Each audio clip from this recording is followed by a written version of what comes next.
पंजाब और केकेआर की बातें करते हैं। अब इस मैच का नैरेटिव बहुत इंटरेस्टिंग है। केकेआर ने इस साल का बिगेस्ट विन रादर हासिल करके आ रहे हैं। वो सबसे बड़ा ह्यूमिलेशन देकर आ रहे हैं किसी टीम को। वो 10 ओवर में मैच जीत गए, biggest margin of victory. And Punjab जो है वो सबसे शॉकिंग डिफीट झेल कर आ रहे हैं, जहाँ पे 240-250 भी वो डिफेंड नहीं कर पाए।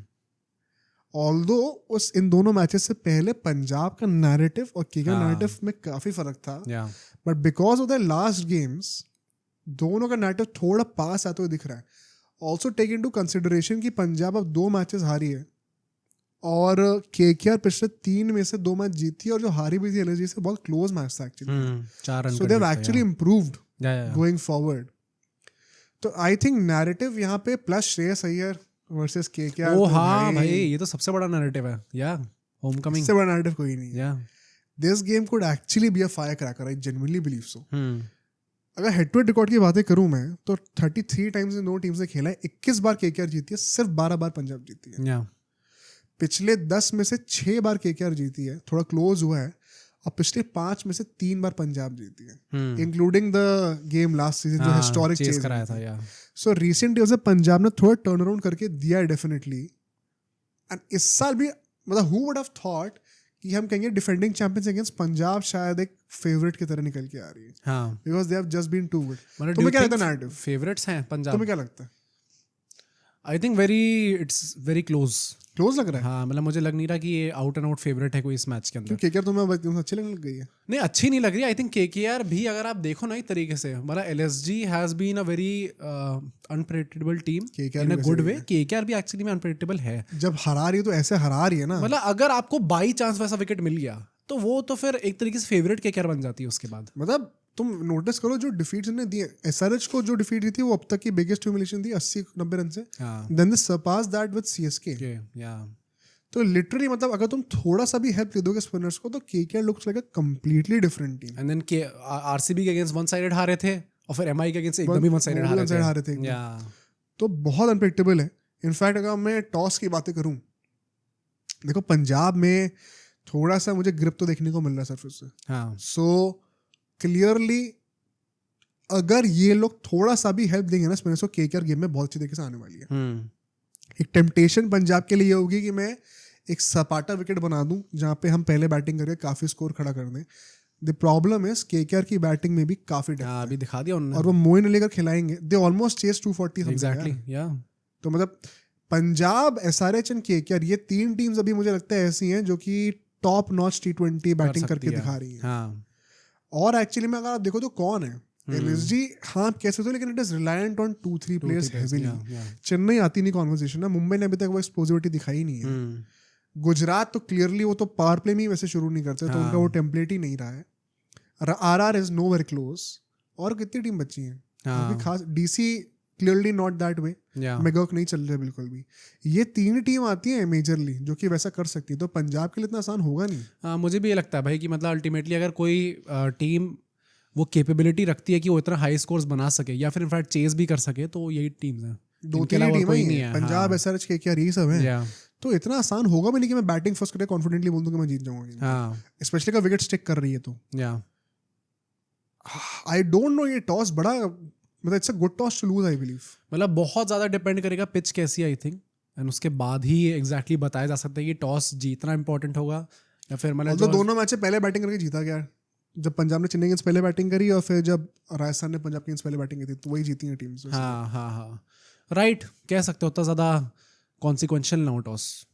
मतलब आई जेन्युइनली थिंक सो कि इस टॉस में काफ़ी कुछ देखने को है, क्योंकि अगर ड्यू भी पड़ रही है सेकंड इनिंग्स में थोड़ी सी भी, तो फिर स्पिनर्स का रोल भी कम हो जाएगा, तो केकेआर भी क्यों ही चाहिए वो, तो वही पहले बॉलिंग करना चाहेगी फिर। एंड पंजाब पहले बैटिंग करना प्रेफर करती है। ये भी शायद दोनों टीम्स खुश रहें। प्लेइंग इलेवन की बातें करते हैं, चलो। फर्गुसन अगर बाहर हो रहे हैं, ओमरज़ई ही वापस आएंगे मेरे ख्याल से। हाँ आई थिंक सो, ओमरज़ई आएंगे तो आई थिंक एक अच्छा ऑप्शन भी है, वो बैटिंग भी प्रोवाइड करते हैं। नंबर 9 तक बैटिंग दोबारा बढ़िया हो जाएगी इनकी बैटिंग वापस। मैं एक और चीज़ कहूँगा, यश की जगह आप विजय कुमार वैशक, या फिर अगर टर्न मिल रहा है तो हरप्रीत ब्रार को वापस लेके आओ। हरप्रीत ब्रार क्या एकदम से एक सवाल ये है कि क्योंकि केकेआर के लेफ्ट हैंडर्स बहुत सारे हैं, हाँ, उनको कमी नहीं है उस चीज़ की, और ऊपर नारायण भी है, तो शायद हरप्रीत ब्रार वहाँ पे थोड़ा न्यूट्रलाइज हो जाए, because now it is very clear कि हर टीम वो देखती है वो चीज़। चहल ऑलरेडी एक लेग स्पिनर है, Yeah. तो अगर दो आपको क्या ऐसे स्पिनर चाहिए, वो सोचने वाली बात है। Vijay Kumar Vyshak on the other hand, वो तो डेफिनेटली अगर आप हरप्रीत ब्रार को स्टार्ट नहीं करें तो भी एटलीस्ट विशक तो स्टार्ट करनी चाहिए। Yeah.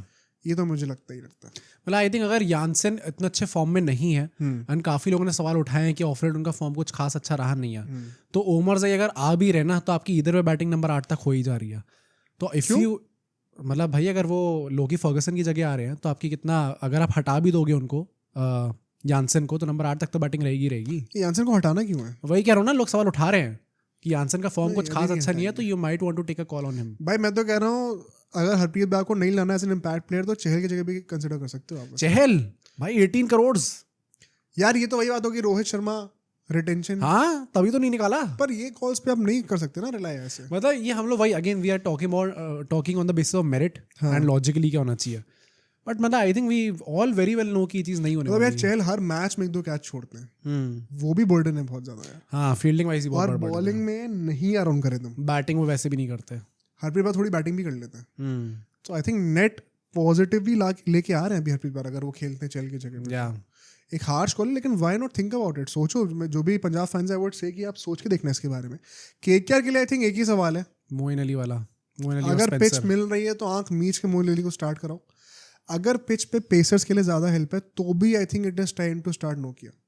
हाँ एग्जैक्टली, स्पेंसर से I am going to do away with that. मुझे लगता है कि अब टाइम आ गया नोकिया को चांस देने का। वैसे भी स्पेंसर इज नॉट वर्किंग, तो might as well give somebody else a chance. Express pace है, क्या पता थोड़ा सा हरी करके बॉलर्स को, बैटर्स को आप शॉक वैल्यू पे आउट कर सकते हो। एंड आई थिंक वो अगेन हमेशा वो सवाल रहते हैं क्या रसल के ऊपर क्या है। आई थिंक अगेन हमारा भी वही पर्सपेक्टिव रहेगा कि पॉवल को कायदे से तो स्टार्ट करना चाहिए, बट ठीक है अगर उनको कराना है, उनको खिलाना है तो ठीक है, खिलाओ बॉल। एंड क्योंकि मोइन अली का ये भी है ना कि राइट आर्म ऑफ स्पिनर है, पंजाब के मिडिल ऑर्डर में नेहल को हटा दो आप, सारे राइट हैंडर्स हैं, या तो वो भी एक थोड़ा ट्रिकी स्पेस रहता है वहाँ पे। की बैटल से अगर मैं बातें करूँ यहाँ पर, तो I think Shreyas versus Varun Chakravarthy, this is something I genuinely want to see. 6-7 over से शुरू हो जाएगा की बैटल ये। हाँ या अगर श्रेयस टिकते हैं तो या बढ़िया की बैटल होगा। जिस बंदे को अपने नेट्स में इतने सालों से खेला है, केकेआर से एंड इंडिया से भी, क्या आप मिस्ट्री डिकोड कर पाते हो उनकी? Very interesting battle. सेकेंडली अगर मैं एक और बैटल यहाँ पे पोस्ट करूँ तो प्रियांश आर्या वर्सेस वैभव, क्योंकि पावर प्ले में अगर स्पेंसर नहीं होंगे या फिर नोकिया नहीं होंगे तो फिर वैभव अरोड़ा को विकेट लेने होंगे। Priyansh Arya the man in form, Vaibhav Arora जिन्होंने अच्छी परफॉर्मेंस भी दिखाई है वेरी ऑनेस्टली इस सीजन, बट काफ़ी हेवायर परफॉर्मेंसेस भी दिखाई हैं। तो कौन किसका बेटर ला सकता है? क्योंकि मतलब वैभव के पास अभी वो एबिलिटी है तो कि वो प्रियांश आर्या की गिल्ली उड़ा दे, and Priyansh Arya obviously is not that experience, तो वो उनके फेवर में नहीं जाती बात। अगर वो प्रियांश आर्या को आउट करते हैं तो किसी एक ओपनर को तो जल्दी आउट करना पड़ेगा, तो वही है। एंड सिमिलरली फिर मैं नारायण और अर्शदीप को पिच करना चाहता हूँ, क्योंकि Arshdeep is the only guy जो कि मुझे सेटल्ड लग रहे हैं पावर प्ले में पंजाब की तरफ से, एंड नारायण को यॉर्कर्स डाल सकते हैं। नारायण अगर चल गए तो फिर केकेआर को एक बहुत बड़ा हेड स्टार्ट मिल जाता है। प्लस मतलब वो जो इनका रिकॉर्ड चल रहा है कि पावर प्ले में यूजुअली विकेट्स नहीं आ रहे हैं, एटलीस्ट पिछले 3 मैचेस से तो नहीं आ रहे। बाई चांस अगर नारायण टिक रहा है पूरे पावर प्ले, फिर तो रन मार ही रहा है ना भाई, 80-90 रन फिर टूटेंगे, बहुत बड़ी बात नहीं है। एंड लास्टली ये मेरे सबसे इंटरेस्टिंग की बैटल है Rahane versus Maxwell. One of the most underrated bowlers है अभी आईपीएल में। एक्चुअली में ही is like a bowler to me right now. Rahane अगर उनको मिडिल ओवर्स में एक्सप्लॉइट करते हैं ना, तो फिर प्रेशर होगा कि मैं चहल और स्टॉइनस से ओवर्स कंप्लीट करूँ, और वहाँ पे बॉलर्स का रोटेशन फंसेगा। तो वो क्योंकि अभी फर्गसन भी नहीं है टीम में, ओमर जैसे आप बहुत ज़्यादा बॉलिंग करा नहीं सकते। श्रेयस अय्यर को वहाँ पे डेफिनेटली इशू होगा। मैक्सवेल बहुत क्रूशियल होने वाले विद द बॉल। रहाणे अगर डोमिनेट कर गए ना तो फिर वो आदमी सोचने पर मजबूर हो जाएगा। प्रेडिक्शन भाई बहुत मुश्किल है इसकी। मुझे जेन्युइनली लगता है क्लोज मैच हो सकता है भाई। है क्या वन साइड मैच में नहीं दिख रहा है इसको। केकेआर की स्ट्रीक चल रही है ऑल्टरनेट वाली, तो अब भाई हारना चाहिए आधे से ये वाला मैच। हारना चाहिए, पता नहीं, आई जस्ट हैव अ फीलिंग। इसमें कोई बहुत ज़्यादा लॉजिक नहीं है, क्योंकि जब टीम्स बहुत क्लोजली मैच्ड होती है तो हमेशा फीलिंग पे जाते हो most probably. I just have a feeling कि केकेआर शायद might pull out a win. भाई तुम पंजाब के लिए ये देखो, it's a season defining week. हाँ, विच स्टार्टेड फ्रॉम संडे। वो मैच हारे, अभी केकेआर से मैच है, और इस हफ्ते 2 मैच आरसीबी से हैं। एक आर से, हाँ राइट दोनों 8 दिन में 4 मैच उनको खेलने हैं। अगर ये 4 में से 3 भी हार गए ना, all of a sudden you are thinking कि क्या हो गया। हाँ, नैरेटिव ऊपर से एकदम ही नीचे चला जाएगा। और अगर जीत गए तो यह वर्चुअली क्वालिफाइड इसी हफ्ते के। ये सीजन डिफाइनिंग वीक होने वाला उनके।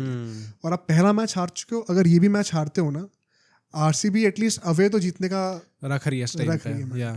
तो आप 4 में से अगर 3 हार जाओगे ना भाई, बहुत बुरा डाउन टर्न आ रहा है। ये टिपिकल पंजाब हो जाएगा अगर आपने यहाँ से चोक कर लिया। तो आई थिंक यार मतलब मैं जिंक्स नहीं करना चाहता, तो मैं तो कह रहा हूँ कि फिर भाई come on take a call, क्योंकि वैसे भी ऑल्टरनेट मैचेस हार ही रही है। हाँ तो तुम क्या कह रहे हो कि हार रही है यार? देखो पंजाब को आप डाउट तो नहीं कर सकते। हाँ तभी मैंने कहा it's just my gut feeling, क्योंकि इतने क्लोजली मैच टीम्स हैं, नैरेटिव के बेसिस पे देखोगे तो शायद पंजाब बेटर ही रही है अभी तक इस सीजन में 100%। बट वही बात है कि केकेआर भी इतनी अनप्रेडिक्टेबल टीम है कि वो निकाल सकती है भाई विन, मना नहीं कर सकते। निकाल तो सकती है भाई पर चलो मैं पंजाब कहूंगा अभी के लिए, ठीक है, बाकी समझदार को इशारा काफी है। लास्ट मैच में चलते हैं। अब सोचो अगर ये क्लिप इतनी बढ़िया थी तो पूरा का पूरा पॉडकास्ट कितना बढ़िया होगा। तो अगर आपको इसी क्लिप का पूरा पॉडकास्ट देखना है तो यहाँ पे क्लिक करिए, और अगर आपको ऐसे ही और क्लिप्स बिंज वॉच करनी है तो यहाँ पे क्लिक करिए।